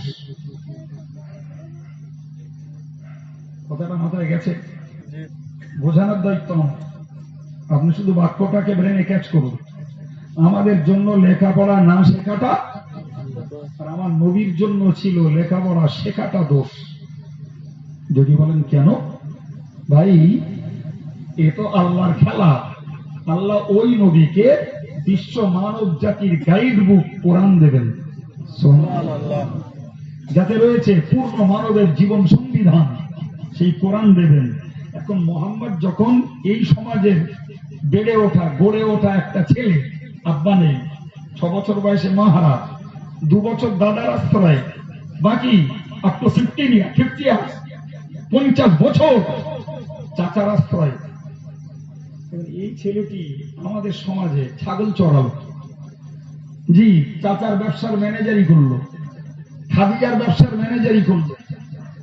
এই ছেলেটি এ যদি আজকে বলে যে আমার কাছে কোরআন নাযিল হয়েছে, এই কালামটা, এই বাক্যটা, এই সেন্টেন্স আমার নয়, এটা আল্লাহ, এ সমাজ কোনোদিন মেনে নেবে না। ছাড়ো মিথ্যা কথা।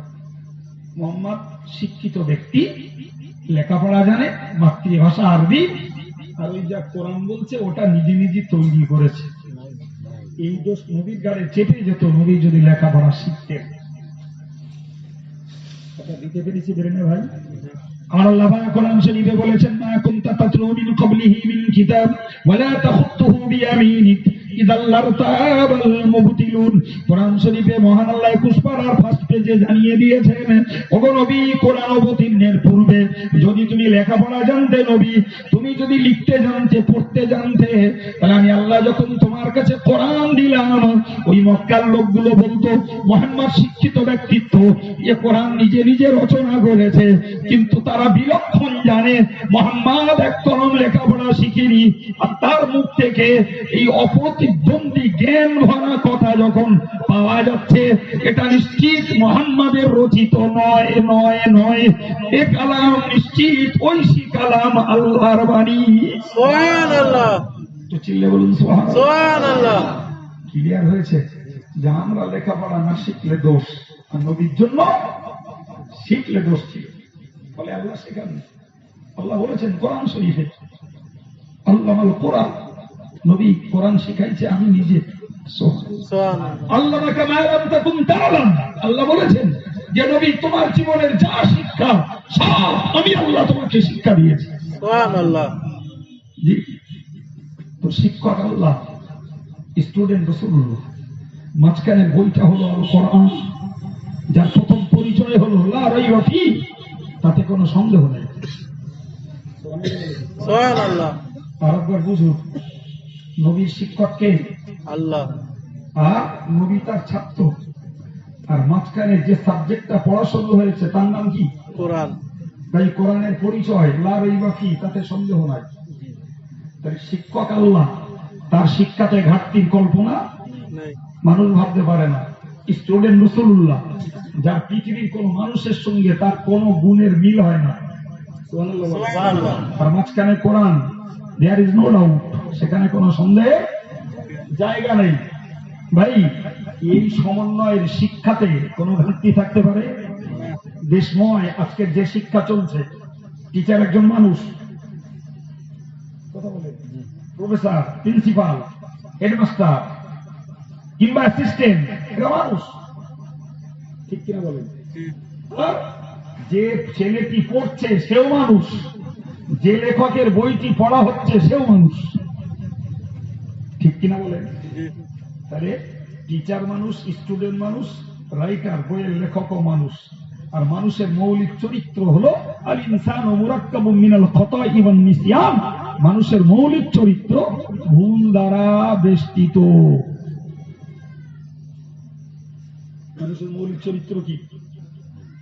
একদম দেখায় ভুল, বলায় ভুল, শোনায় ভুল, চলায় ভুল, চিন্তায় ভুল, চেতনায় ভুল, আছে না নাই? জোরে বলে, কোন ভুল থেকে মানুষ নিজেকে রক্ষা করতে পারে? সুতরাং আজকের পৃথিবীতে যে এডুকেশনাল সিস্টেম, সেই সিস্টেম ভুল দ্বারাই শুরু। সুতরাং টিচার পড়াচ্ছেন, তার পড়াতে ভুল হতে পারে। স্টুডেন্ট পড়ছে, তার আন্ডারস্ট্যান্ডিং এ, তার বোঝায় ভুল হতে পারে। যে সাবজেক্টটা পড়া হচ্ছে সেই লেখকও ভুল লিখতে পারে। কথা কিছু মাথায় যাচ্ছে বাবা? কিন্তু বিশ্বনবীকে শিখিয়েছেন কে? আল্লাহ। তার শিক্ষায় ভুল আছে? শিখিয়েছেন কোরআন শরীফ, সাবজেক্টে কোনো ভুল আছে? আর শিখছেন মহামানব, বিশ্বশ্রেষ্ঠ সৃষ্টি রাসূল, তার শিক্ষা গ্রহণে ভাই কোনো ভুল থাকতে পারে? আল্লাহ। সম্মানিত ভাইরা আমার, বিশ্বনবী মুহাম্মদুর রাসূলুল্লাহ সাল্লাল্লাহু আলাইহি ওয়াসাল্লামকে আল্লাহ পাঠালেন 40 বছর 6 মাস 16 দিন বয়স, মনে আছে তো? কি দিলেন? কোরআনের প্রথম বাণী, ইকরা, পড়ো। প্রিয় নবী বললেন, মা আনা বিকারি, আমি পড়তে জানি না, পড়া আমার কাজ নয়, আমি পাঠক নই। জিবরিল আমিন বুকে চেপে ধরে ছেড়ে দিলেন। আবার বললেন পড়ো, বললেন আমি জানি না। ফের বুকে চেপে ধরে ছেড়ে দিলেন, বললেন পড়ো, বললেন আমি জানি না। ফের তৃতীয়বারে বুকে চেপে ধরে ছেড়ে দিয়ে বললেন পড়ো। রাসূলুল্লাহ শুরু করলেন, বিসমিল্লাহির রহমানির রহিম, ইকরা বিসমি রাব্বিকাল্লাযী খলাক। পড়ো ওই প্রভুর নামে যিনি তোমাকে সৃষ্টি করেছেন। আল্লাহু আকবার। সম্মানিত হয়, ইসলামের প্রথম বার্তাই হলো পড়ো। ইসলাম আগে নামাজ পড়তে বলিনি, আগে ইসলাম রোজা রাখতে বলিনি, আগে ইসলাম গান বাদ দিতে বলিনি, আগে সুদ বাদ দিতে বলিনি, আগে তাস জুয়া মদ বাদ দিতে বলিনি, আগে নারীর অত্যাচারকে বন্ধ করতে বলিনি। ইসলাম আগে বলিনি লটারি বন্ধ করো, আগে বলিনি জুয়া বন্ধ করো, আগে বলেছে পড়ো। কারণ কারণ এটা পড়লে শিখবে, শিখলে জ্ঞান হবে। সুবহানাল্লাহ। পড়লে শেখা যায়, শিখলে জ্ঞান হয়। তোমার যখন জ্ঞান হবে তখন তুমি বুঝতে পারবে আল্লাহ একজন না অনেকজন। তখন তুমি বুঝবে জি আল্লাহর সঙ্গে কাউকে জোড়া বানানো যায় কিনা। পড়লে বুঝবে নামাজ কেন পড়তে হয়, পড়লে বুঝবে গান কেন শুনতে নেই, পড়লে বুঝবে সুদ খাওয়া কেন জাতি বিধ্বংসী অপরাধ, পড়লে বুঝবে লটারিতে কিভাবে একটি জাতি আর পরিবার ধ্বংস হয়ে যায়, পড়লে বুঝবে নারীর জন্য ইসলাম পর্দা করা কেন বাধ্য করেছে। নারীর নগ্ন চরিত্রে যুবকের চরিত্র শেষ হয়ে যায়। তুমি না পড়লে এই জিনিস বুঝবে না। এ যুবক, তুমি নগ্ন ছবি দেখবে, তোমার মন মস্তিষ্ক ধ্বংস হবে। তোমার দ্বারাতে কোনদিন সুশীল কাজ আর সমাজ করতে পারে না। পড়ো, পড়লে সব সেন্স তোমার এসে যাবে। সুবহানাল্লাহ। আগে নামাজ না, আগে পড়ো। জি, আমাদের সর্বনাশ হয়েছে, আমাদের পড়া কম, বকা বেশি। আমাদের পড়া কম, কাজের আবেগ বেশি। আগে পড়তে হবে। যদি সত্যি পড়তে নাই পারি তাহলে যোগ্য বিদগ্ধ পণ্ডিত যারা, জ্ঞানী যারা, তাদের কাছ থেকে মাপার কথা শুনতে হবে। এর বিকল্প কি বলে, পড়ার বিকল্প রাস্তা কি?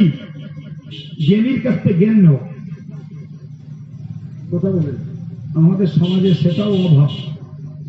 আমরা নিজেরা পড়তে পারি না, আর সত্যকারের পড়ুয়াদের কষ্টে দুটো কথা শুনি না। সম্মানিত ভাইরা আমার, বিশ্বনবী মুহাম্মদুর রাসূলুল্লাহ সাল্লাল্লাহু আলাইহি ওয়াসাল্লাম যখন তার উপরে নবুয়তের দায়িত্ব প্রাপ্ত হলো, প্রিয় নবী সাল্লাল্লাহু আলাইহি ওয়াসাল্লাম প্রথমবারে তার কাছে কোরআন এলো। সর্বপ্রথম জি 3 বছর বন্ধ। কত বছর বললাম? 3 বছর বন্ধ, কোনো আওয়াজ নেই, কোনো যোগসূত্র নেই। 3 বছরের মাথায় বিশ্বনবী কোন একদিন মক্কার এক রাস্তা দিয়ে চলছিলেন। চলতে চলতে হঠাৎ তার দৃষ্টিটা একটু উপরের দিকে উঠল। নজরটা উপরে উঠতেই দেখলেন 3 বছর আগে যাকে দেখেছিলেন হীরা পাহাড়ের গুহায়, সেই মানুষটা কি দেখছেন? মা বাইনাস সামাই ওয়াল আরদ, আসমান এবং জমিনের মাঝখানে একটা সোনার কুরসিতে ঝুলন্ত অবস্থায় বসে রয়েছে। ভয় লাগবে না? লাগবে না? কথা বল। নবীর ভয় ছিল না? ছিল না? একদম। যারা বলে নবীর ভয় ছিল না, ওরা বোঝানে না, তো বোঝে না, তো ভুল বলে। নবী মানুষ, সুতরাং মানবীয় ভয় নবীর থাকবে। কথা বলেন, থাকবে না? ভয় ছিল বলেই হিজরতে রাত্রিতে বেরিয়ে যে সুর পাহাড়ের গোয়ায় আশ্রয় নিলেন। ভয় ছিল বলেই যখন যুদ্ধের ময়দানে যেতেন যুদ্ধ পোশাক বর্ম পরতেন। ভয় ছিল না বললে হবে? যে যাকে দেখলাম হীরা পাহাড়ের গুহায় 3 বছর আগে, আজকে তাকে দেখছি কোথায়? আসমান এবং জমিনের মাঝখানে একটা সাপোর্টলেস, কোনো সাপোর্ট নেই, খুঁটি খাম্বা কিচ্ছু নেই, ঝুলন্ত একটা চেয়ারে বসে রয়েছে। ভয় লেগেছে, যেমন ভয় অমন ছুট, সোজা ছুটে বাড়ি, সোজা ছুটে বাড়ি।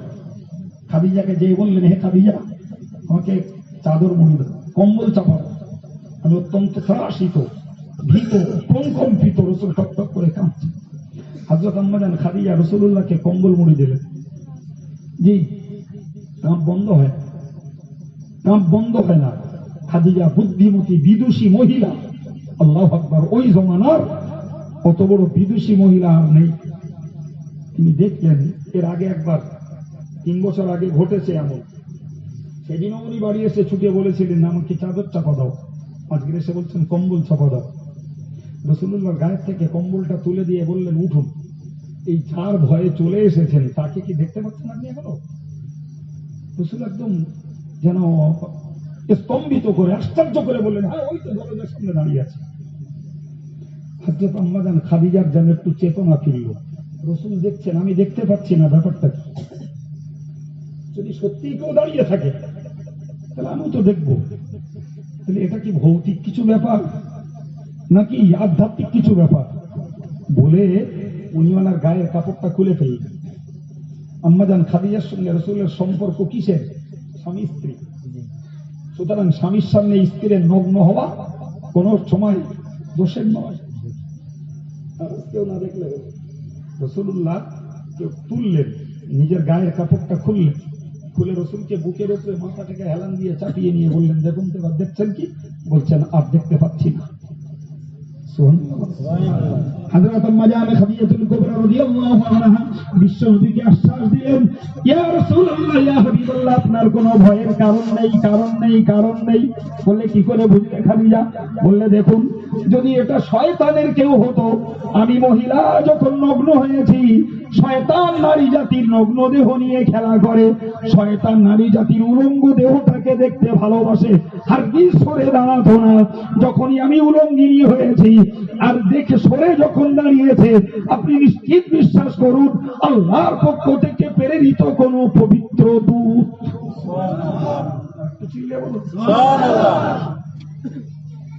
রাসূলুল্লাহকে ফের শুনিয়ে দেওয়া হলো। ক্ষণেক বাদে রাসূলুল্লাহ উঠলেন, উঠে বললেন, হে খাদিজা, আজকের আবার আমার কাছে বার্তা এসেছে। কি বার্তা? তিনি পড়ে দিলেন, ইয়া আইয়ুহাল মুদাসসির কুম ফাআনজির ওয়া রাব্বাকা ফাকাব্বির ওয়া সিয়াবাকা ফাতাহির। আমার আল্লাহ পাক কোরআন নাযিল করলেন নবীর কাছে 3 বছর পরে আবার, ইয়া আইয়ুহাল মুদাসসির, হে চাদর আবৃতকারী ব্যক্তি, কুম, উঠে পড়ো, ফাআনজির, দুনিয়ার মানুষকে আমি আল্লাহর ভয় দেখাও, কবরের আযাবের ভয় দেখাও, হাসরের আযাবের ভয় দেখাও, ফুলসিরাতের ভয় দেখাও, জাহান্নামের তর্জন গর্জন আর লেলিহান শিখাযুক্ত আগুনের ভয় দেখাও।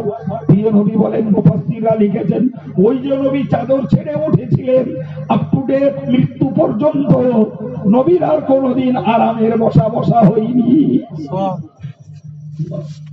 ওই যে আরামের বসা নবী বসা হয়নি, man to man, door to door, individually যাকে যেখানে পেয়েছেন বলেছেন, লা ইলাহা ইল্লাল্লাহ, বলো আল্লাহ ছাড়া কেউ নেই। উপাসনা, আরাধনা, গুণগান, স্তব স্তুতি, পুজো অর্চনা সবের পাওনাদার আল্লাহ। এটাই ছিল তার ফার্স্ট সংগ্রাম, এটাই ছিল মানুষের ভিতরে বিশ্বাসের ফার্স্ট সাবজেক্ট, প্রথম বিষয়। আগে আল্লাহকে এক বলে স্বীকার করে। জি, নবী করিম সাল্লাল্লাহু আলাইহি ওয়াসাল্লাম ওই কথা প্রচার করতে রইলেন আর জাতিকে বললেন, শোনো, আল্লাহ আমাকে পৃথিবীতে নাম্বার 1 পাঠিয়েছেন, ইন্নামা আনা বুইস্তু মুআল্লিমান, আমি রাসূল এসেছি শিক্ষক হিসাবে, age a teacher, as a professor, as a principal, আমি পৃথিবীতে শিক্ষকতা করতে এসেছি। সুবহানাল্লাহ। যে মানুষটা জাগতিক লেখাপড়া এক কলম শিখলেন না, তিনি বলছেন আমি এসেছি শিক্ষকতা করতে। আল্লাহু আকবার। এমন শিক্ষা শিখিয়ে দিয়ে গেছেন, তিনি গুরু নয়, গুরুর গুরু নয়, জগৎ গুরু হয়েছেন। আর একটু চিল্লে বলুন। আপনি না পড়লে বুঝতে পারবেন না। সারা পৃথিবীর রসায়ন বিজ্ঞানী, পদার্থ বিজ্ঞানী, ভূবিজ্ঞানী, নভোবিজ্ঞানী, জি, উদ্ভিদ বিজ্ঞানী, ভাই, যত বিজ্ঞানী এরা সকলেই তাদের বিজ্ঞানী সূত্র ধার করেছে প্রিয় নবীর কাছ থেকে। সুবহানাল্লাহ। বিশ্বাস করুন, পৃথিবীর ইহুদিরা পড়েছে, খ্রিস্টানরা পড়েছে, বৌদ্ধরা পড়েছে, আমরা মুসলিমরা না পড়ি সর্বনাশটা করি। জি, তারা পড়ে পড়ে দেখেছে যে হযরত মুহাম্মদের বাণীতে রয়েছে রসায়ন বিজ্ঞান, হযরত মুহাম্মদের বাণীতে রয়েছে পদার্থ বিজ্ঞান, হযরত মুহাম্মদের বাণীতে ভিতরেই রয়েছে উদ্ভিদ বিজ্ঞান, জীব বিজ্ঞান। সুবহানাল্লাহ। লাইফ সায়েন্স, ফিজিক্যাল সায়েন্স, অন্য কোথাও না। তার তথ্য সূত্র দিয়েছে হযরত মুহাম্মদ, মানুষ সেগুলোকে কালচার করে, ডিসকাস করে তার বিকাশ ঘটিয়েছে। সেটাও খোদার দেওয়া ব্রেন, খোদার দেওয়া মস্তিষ্ক। কথা বলেছে জি। ভাইরা আমার, অপরদিকে প্রিয় নবী বলছেন, সম্মানিত ভাইরা আমার, প্যারে রাসূল সাল্লাল্লাহু আলাইহি ওয়াসাল্লাম দুনিয়ার মানুষদেরকে বলেছেন, ও বিশ্ব মানব, তোমরা কি জানো আমি মুহাম্মদ কেন পৃথিবীতে এসেছি? সাহাবায়ে কেরাম বলেছেন, আল্লাহু ওয়া রাসূলুহু আলাম, আল্লাহ সবথেকে ভালো জানেন আর তার রাসূল জানেন। প্রিয় নবী বললেন, আমি এসেছি পৃথিবীতে একটি কারণ, বিশেষ কারণ হলো এটাই, দুনিয়ার মানুষগুলো পোকার মতো। কার মতো? পোকা। পোকার একটা সাধারণ স্বভাব, আলো জ্বললে সেখানে ছোটে, ঠিক কিনা বলেন? সিজনারি এমনটা হয় যে পোকার চোটে লাইটের কাছে আমরা বসতে পারি না, তাই না ভাই? আর আমরা ছোটবেলায় দেখেছি ল্যাম্প জ্বলতো, হারিকেন জ্বলতো, হ্যাজাক লাইট জ্বলতো, জি, যে কোনো আসতো একটাও ফিরে যেত, বলেন বলেন, যে আসতো সে শেষ। আল্লাহ পাকের নবী বলেছেন, দুনিয়ার মানুষগুলো পোকার মতো হয়েছে। পোকা যেমন আগুনকে ভালোবেসে আগুনে আত্মহতি দেয়, দুনিয়ার মানুষগুলো মূর্খতায় আর নির্বুদ্ধিতায় এরা পোকার মতো আগুনকে ভালোবেসে জাহান্নামের কিনারায় এসে দাঁড়িয়ে রয়েছে, শুধুমাত্র মরার অপেক্ষা। মরে না তাই জাহান্নামে যায় না, যেই মরবে সেই জাহান্নামে যাবে। আমার আল্লাহ আমাকে পাঠিয়েছেন ওই জাহান্নামের দোরগোড়ায় উপনীত মানুষগুলোকে জাহান্নাম থেকে উদ্ধার করে জান্নাতের রাস্তা দেখাবার জন্য।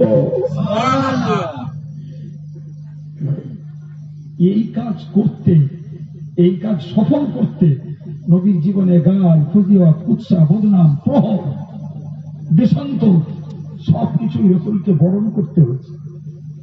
বিশ্বাস করুন, নবী যদি সেদিন মানুষের কাছে অত্যাচারিত, নিপীড়িত, লাঞ্ছিত হয়ে যদি অধৈর্য বশত বলতেন যে তোদেরকে জাহান্নাম থেকে বাঁচানোর জন্য আমার এই প্রচেষ্টা, তোরাই আমাকে এই উপহার দিচ্ছিস, যা তোরা জাহান্নামে যাবি, যা, আমার দেখার দরকার নেই।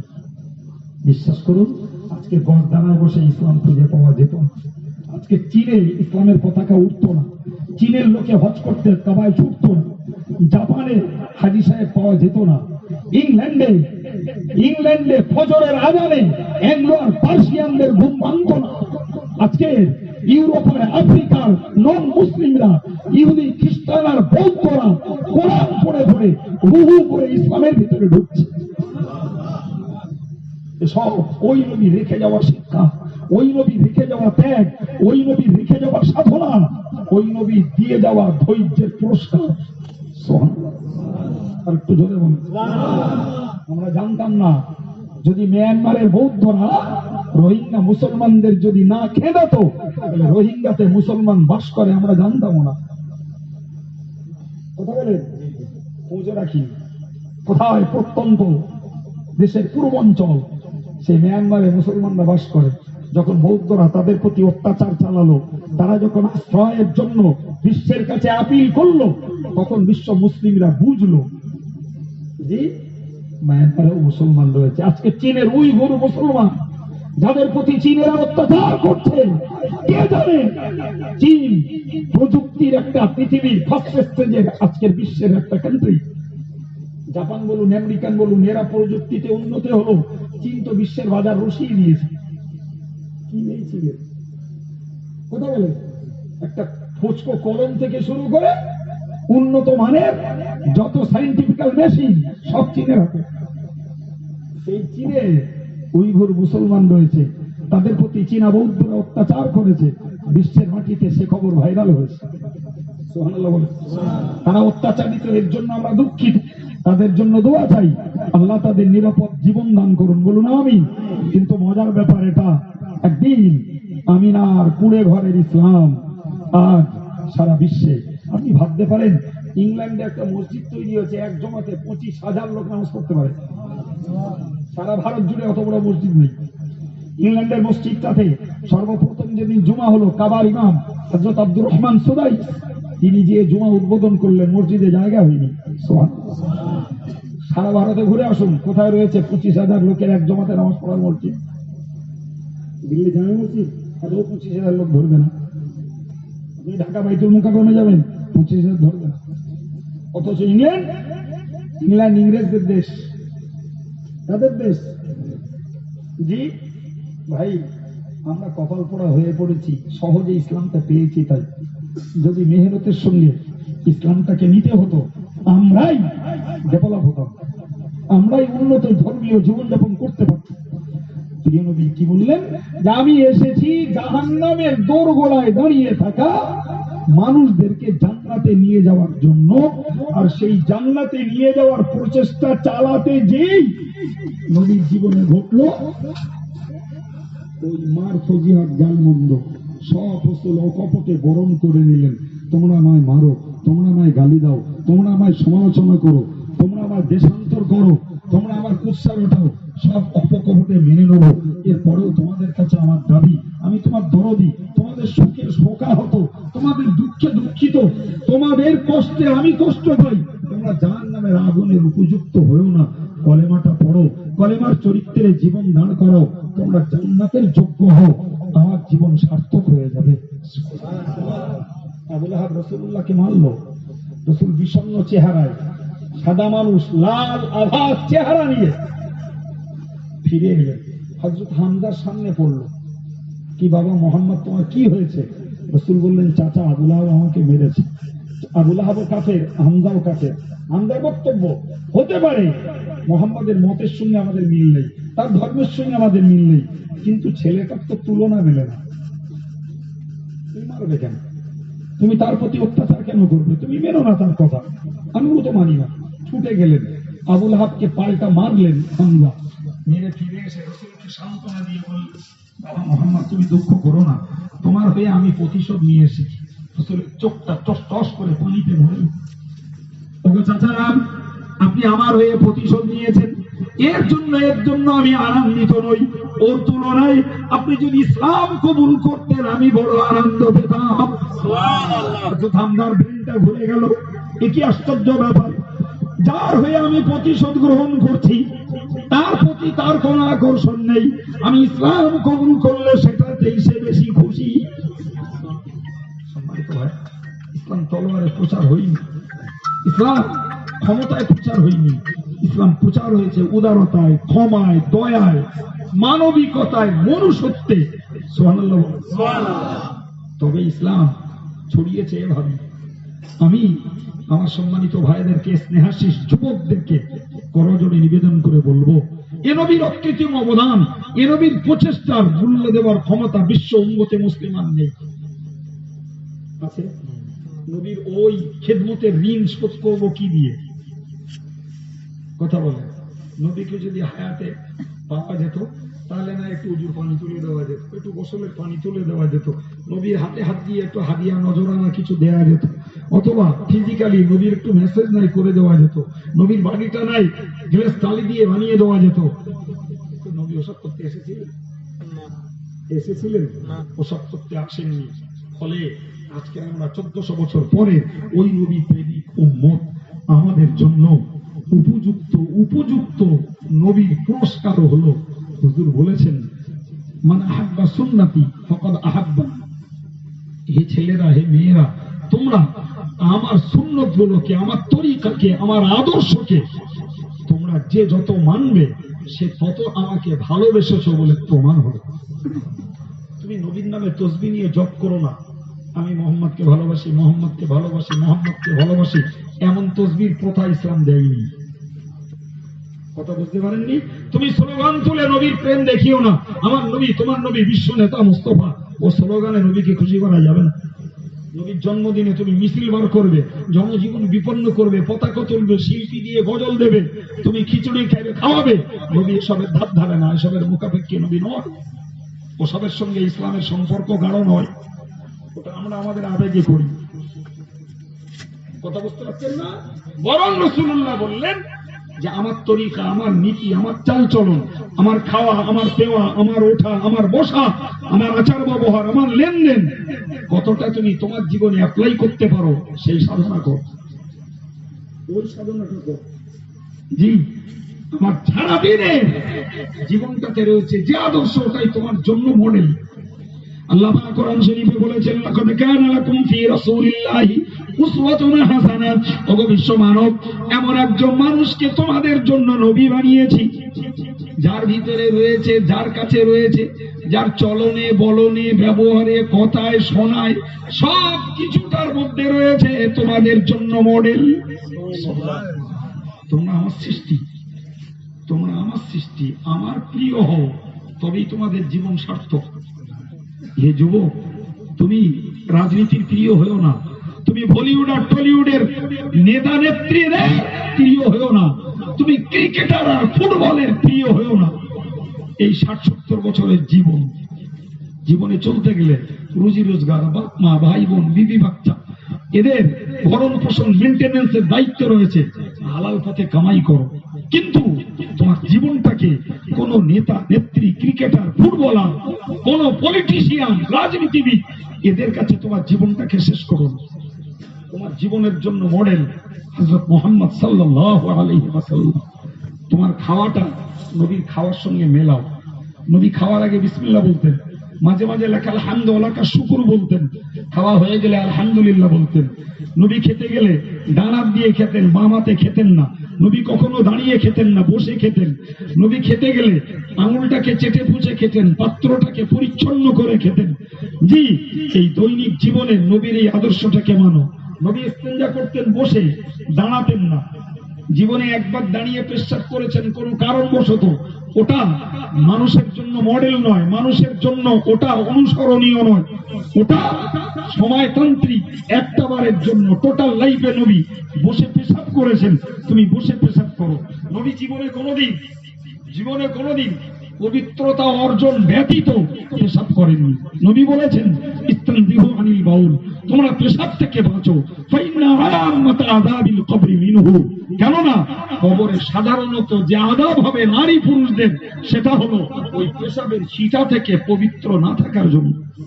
তুমি দাঁড়িয়ে ফ্লাশ করো আর বসেই করো, জি, ওর এই ছিটা উল্টে তোমার গায়ে, তোমার প্যান্টে, তোমার পরিধেয় বস্ত্রে লেগে যায়। প্রিয় নবী বলেছেন এ থেকে যারা সাবধান হয় কবরে তাদের আযাব হবে। ফলে রাসূলুল্লাহ এবং তার সাহাবীরা পানি ছাড়া, শুকনো কাপড় ব্যবহার করা ছাড়া, শুকনো ঢিলা যেটা পানি চুষতে পারে এমন বস্তু ব্যবহার করা ছাড়া পেশাব করতেন না। ও ছেলে, তুমি নবীর আদর্শ মানো। হাটে ঘাটে মাঠে বাইরে যেথায় যাও, জি, হয় পানি খুঁজে ইস্তেঞ্জা করো, না হলে কাছে শুকনো কাপড় রাখো, না হলে নিজের ব্যাগে একটা থলিতে 2-3টে ঢিলা রেখে দাও। বাইরে থাকবো রাত 10টা পর্যন্ত, 3বার ইস্তেঞ্জার দরকার পড়তে পারে। ও পেশাব গায়ে লাগাবো না, ও পেশাব প্যান্টে লাগাবো না। আমার নবী বলেছেন ওর মধ্যে আযাব রয়েছে। জি, ইস্তেঞ্জা করতে তুমি ল্যাট্রিনে ঢুকবে, বাম পা আগে দাও, বাথরুমে যাবে, বাম পা আগে দাও, বার হবে বাম পাটাকে আগে বার করো। জি, তুমি দাঁড়িয়ে পেশাব করো না, পৃথিবীর কোথাও দাঁড়িয়ে খেও না, বাম হাতে খেও না। ইন্নাশ শাইতানা ইয়াকুলু বিশিমালি কুল বিয়ামিনি, নবী বলেছেন বাম হাতে খেও না, ডান হাতে খাও। বাম হাতে খাওয়া শয়তানের প্রথা, শয়তানের রীতি, ওটা তুমি অনুসরণ করো না। ঘুমাও, তুমি তোমার মাথাটাকে উত্তরে দাও, পাটাকে দক্ষিণে দাও, চেহারাটাকে ভারতবর্ষী কাবা মুখো করে শুয়ে পড়ো, ওটাই নবীর সুন্নাত। জি, যারা ভারতের উল্টো দিকে, তারা যেদিকে দিলে চেহারা কাবামুখো হয়, ওটাই নবীর সুন্নাত। জি, আপনি শিখুন, আপনি আব্বা মা, আপনি এটাকে ব্যবহার করুন, আপনার শিশু বাচ্চাগুলোর ভেতরে ঢুকিয়ে দেন। জি, ওদের বিসমিল্লাহ বলতে শিখান, আলহামদুলিল্লাহ বলতে শিখান, ওদের খাওয়া শোয়ার দোয়াগুলো শিখান, ওদের ভিতরে নবীর এই তরিকাগুলো, মসজিদে যেতে গেলে ডান পা দিতে হয়, বার হতে বাম পা দিতে বার করতে হয়, ইস্তেঞ্জা পুরো উল্টো, এগুলো শেখাও। কি হবে? বিশ্বাস করুন, ওই ছেলেটা আজকে কেজিতে, আপার কেজিতে, কালকে চলে যাবে হাই স্কুলে, পরশু কলেজে, তারপরে চলে যাবে ইউনিভার্সিটিতে। আমি হাত কেটে লিখে দিতে পারি, যদি একটি আব্বার মা বাচ্চাটাকে ওই রান্নাঘরের ইউনিভার্সিটিতে ফেলে নবীর সুন্নতের ভিতরে ঢুকিয়ে দেয়, ও পৃথিবীর যেখানে যাবে, ওর বন্ধু বান্ধব, ওর টিচার, ওর ক্লাস ফ্রেন্ড, ওর বয়ফ্রেন্ড, ওর গার্লফ্রেন্ড, যে যাই করুক না কেন, ওর মায়ের দেওয়া শিক্ষা ও পৃথিবীর কোথাও ভুলবে না। বিশ্বাস হয় না? জি, শিখে দাও হে মুসলিম যুব সমাজ, তোমার জন্য অভিবাদনের উত্তম এবং শান্তিপূর্ণ ভাষা হলো আসসালামু আলাইকুম। যুবককে সালাম করো। মুরব্বী যুবককে সালাম করো, ওরা শিখুক। জি, যুবক মুরব্বীকে সালাম করুক, ওরা শিখুক। ছেলে মাকে সালাম করুক, ওটা নবীর উন্নত সুন্নাত। জি, গুড মর্নিং নয়, গুড নুন, good afternoon, good evening, good night, good good করি শেষ। আছে না নেই? হ্যাঁ, ওরা তো বাপ মরে গেছে, এগিয়ে বললো গুড মর্নিং, ওর বাপ মরে শুয়ে রয়ে যায়। কথা বলে গুড মর্নিং মানায় না। হ্যাঁ, ও রাত্রি সারা রাত পেট বেদনা হয়েছে, সকালবেলা ডাক্তার খারাপ হচ্ছে, দেখালো বলছে গুড মর্নিং। দেখা গুড মর্নিং, আমার রাত্রি আজরা ইয়ে যাচ্ছ, এখন বলছে গুড মর্নিং। আল্লাহু আকবার। ইসলাম মুসলিম সমাজকে শিখিয়েছে, তুমি বলো আসসালামু আলাইকুম। তোর বাপ মরুক, তোর মা মরুক, তোর স্ত্রী মরুক, তোর পেট বেদনা হোক, যাই হোক, আমি কি বলেছি বোঝ, তোমার প্রতি আল্লাহর শান্তি বর্ষিত হোক। সুবহানাল্লাহ। সর্ব অবস্থাতে সর্বশ্রেণীর ব্যক্তির জন্য প্রযোজ্য। আজকে এমন আমাদের সমাজে ব্যবস্থা, যুবকদের মাঝে সালাম নেই, মুরব্বীরা যুবককে সালাম করে না, যুবকরা মুরব্বীদের সালাম দেয় না, মওলানা দেখলে, হুজুর দেখলে, মুফতি দেখলে যুবকরা দুধে পালায়, কাছে ঘাসে না। জি, কিভাবে প্রীতি তৈরি হবে? অথচ নবী বলেছেন লা তাদখুলুল জান্নাতা হাত্তা তুমিনু, তোমরা ততক্ষণ জান্নাতে যেতে পারবে না যতক্ষণ তোমরা পাক্কা ঈমানদার না হও। ওয়ালা তুমিনু হাত্তা তাহাবাবতুম, ততক্ষণ তোমরা ঈমানদার হতে পারবে না যতক্ষণ পরস্পরে তোমাদের মেলবন্ধন, মিত্রতা, সৌহার্দ্য, সম্প্রীতি, বাপ বেটা, মামু ভাগনা, শ্বশুর জামাই, ভাই ভাই, চাচা ভাইপো, জি, স্বামী স্ত্রী, বুনবুনি, যতক্ষণ তোমাদের মাঝে মেলবন্ধন, সৌহার্দ্য, সম্প্রীতি থাকবে না, ততক্ষণ পর্যন্ত তোমরা কোনোদিন পাক্কা ঈমানদার হতে পারবে না। এবার নবী বললেন আলা আদুল্লুকুম, আমি কি তোমাদেরকে বলবো না এমন একটা বিষয়, ইযা মা ফাআলতুম তাহাবাবতুম, ওই কাজটা যখন করবে তখন তোমাদের মাঝে প্রীতি, সম্প্রীতি, ভালোবাসা তৈরি হবে। সাহাবায়ে কেরাম গর্জে উঠলেন, জি হ্যাঁ ইয়া রাসূলুল্লাহ, বলুন। হুজুর বললেন আফশুস সালামা বাইনাকুম, তোমরা তোমাদের মাঝে বেশি করে সালাম প্রচার প্রচলন করো। এর ভিতরে শত্রু বন্ধু হবে, শত্রু মিত্রে পরিণত হবে। তোমার সঙ্গে যার মুখ দেখা দেখি নেই, সালাম করো, ও তোমার ভ্রাতৃত্বে পরিণত হয়ে যাবে। ভাই, সারা বিশ্বে যদি সৌহার্দ্য আর সম্প্রীতির বাতাবরণ তৈরি করে থাকে সেটা বিশ্ব নবী, সেটাই দিয়েছে ইসলাম। আমি আজকে এই সুন্দর একটি পরিবেশ, আলহামদুলিল্লাহ পরিবেশটা যথেষ্ট মানানসই হয়েছে। জি, সুন্দর একটি পরিবেশ, শুরু থেকে নিরলস কোরআনের হাদিসের বয়ান দিয়ে প্রিয় নবীকে আপনাদের কাছে মূল্যায়ন করানোর চেষ্টা করেছি। লেটেস্ট দৈনিক জীবনে আমাদের নিত্য কিছু নবীর আদর্শ মেনে চলতেই হয়। খাওয়া, পড়া, ব্যবহার, একে অপরের সঙ্গে অভিবাদন, দেখা সাক্ষাৎ, জি, ইস্তেঞ্জা, মসজিদে যাওয়া, জি, সর্বোপরি মনে রেখে দেওয়া দরকার বাপ মায়ের সঙ্গে ব্যবহার, এসব শিখিয়েছে ইসলাম। সুবহানাল্লাহ। জি, অন্যগুলো ধর্ম তাতে থাকতে পারে কিছু নীতি কথা, কিন্তু ইসলাম এমন একটা ধর্ম, জি, Islam is the fully code of life of humanity. ইসলামের ভিতরে রয়েছে মানবের পূর্ণ জীবন ব্যবস্থা। কি দরকার বাবা আপনার? কোনটা চাই, কোনটার প্রয়োজন আপনি খুঁজুন, নবী লাইফ হিস্ট্রিতে পাবেন। আপনি জানেন না, ইমামকে জিজ্ঞাসা করুন, ইমাম জানে না, ইমামকে জিজ্ঞাসা, কোথায় জানে, ইমাম খুঁজে এনে দেবে। আপনার ভিতরে আগ্রহ চাই, চাহিদা চাই, তৃপ্তি আপনার থাকলে কলের গোড়ায় আপনার যাওয়া লাগবে। আপনি তৃপ্তি, তৃষ্ণা আপনার, আপনি বড় হয়ে বলবেন কল আয় পানি খাবো, কল আয় পানি খাবো, কল আয় পানি খাবো, জীবনে কল আসবেও না, তৃষ্ণাও মিটবে না। তৃষ্ণা যদি মেটাতে হয় টিউবওয়েলের কাছে যাওয়া লাগবে। কথা বলেন ঠিক কিনা? আমাদের সমাজ ব্যবস্থা এমন অন্ধ হয়ে পড়েছে, এরা বাংলা পড়ে, ইংরাজি পড়ে, সংস্কৃত পড়ে, হিন্দি পড়ে, এরা অঙ্ক কষে, এরা ইতিহাস পড়ে, ভূগোল পড়ে, বিজ্ঞান পড়ে, কোরআন পড়ে না, এরা ইসলামের বই পুস্তক পড়ে না, এরা senior bank, Nabakalyan, daily news paper গুলো চুরিয়ে দিচ্ছে পড়ে, জি, কিন্তু পড়ে না একটা ইসলামী পত্রিকা, পড়ে না ইসলামী মহাপুরুষদের জীবনী, পড়ে না এরা ইসলামী কোন নলেজ, কোন জ্ঞানের বই পুস্তক পড়ে না। ফলে না পড়ে এদের জ্ঞানের কেন্দ্রই হয়ে দাঁড়িয়েছে শোনা কথা দুটো। জি, বিশ্বাস করুন, বেয়াদবির ক্ষমা চেয়ে বলছি, আব্দুল কাইয়ুম একদম পাক্কা 1.5 ঘন্টা ধরে বকছে। এই 1.5 ঘন্টায় যা বকেছে, এটা যদি টাইম পাস করা ওয়াজ করি 3 ঘন্টা খেয়ে চলে যাবে। যাবে না যাবে না? যাবে। চাইনি ওই প্রতারণা করতে, চাইনি এই মূল্যবান ব্রেনগুলোর ক্ষতি করতে, চেয়েছি সময় আমার বাধা, মাইকে থাকি কম সময়, কিন্তু তার ভিতরেই একটা কমপ্লিট সেন্স শ্রোতাদের মাঝে দেওয়ার চেষ্টা করি। বাকি বলার আর বোঝার, শ্রোতা আর বক্তা সকলকে আমলের মন দেওয়ার মালিক আল্লাহ, তার কাছে সাহায্য চাই। আল্লাহ আমাদেরকে মন দেন, আল্লাহ আমাদেরকে তার প্রিয় নবীর উম্মত এবং তার প্রিয় বান্দা হয়ে দুনিয়া ছাড়ার তৌফিক দেন, বলুন আমিন সুম্মা আমিন। ওমা তাওফীকি ইল্লা বিল্লাহ, আলাইহি তাওয়াক্কালতু ওয়া ইলাইহি উনীব। আসুন সবরেসানি হবে প্রিয় নবীর প্রতি সালাম। ইয়া নবী আর নয়ন মনি, ইয়া নবী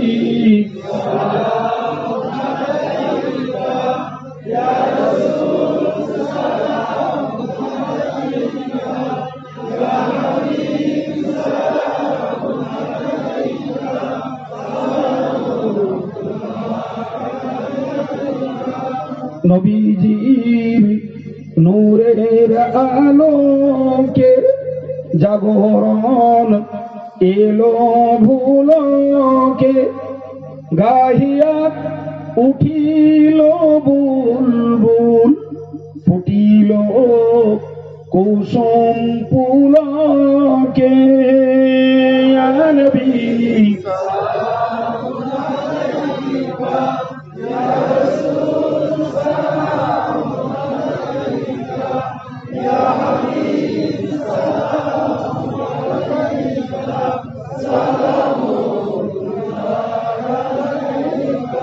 চাঁদ সূরজ আকাশে ভাসে, সে আলোয় হৃদয় না হাসে, এলে তাই হেন বরবি মানবের মনের বিকাশে।